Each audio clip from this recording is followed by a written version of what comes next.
Ja, beste mensen, ik moet naar Vogelwaarde en er is dan geen dropzone.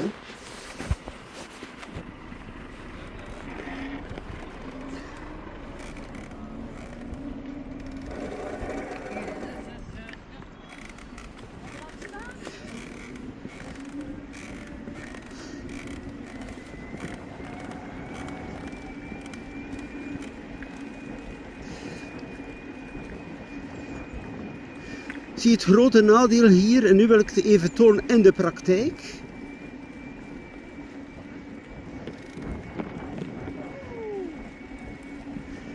Dus dat is totaal geen zever wat ik nu vertel.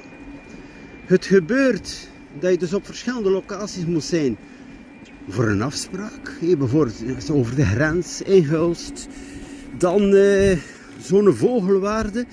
En je zit geblokkeerd, dus die fiets kan je dat wel terug afzetten hier. De havenfort of het busstation en je kan niet meer weg. Allee, je kan hem natuurlijk wel nog gebruiken, maar de huur loopt verder.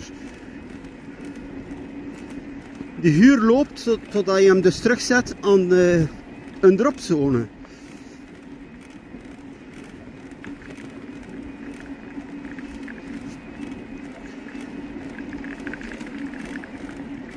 Dus echt de oproep, zet een dropzone in Vogelwaarde. Mensen gaan gebruik maken van de fiets. Ik maak gebruik regelmatig van die fiets hier. Vele keren kan er geen gebruik van maken.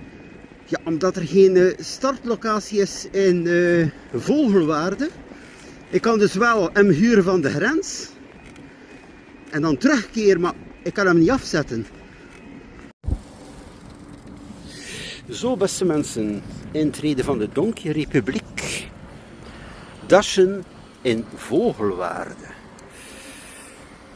Dus ik ben opnieuw toch wel even ook bezig om te zeggen van, zorg dat er hier ook dropzones zijn, want het is noodzakelijk.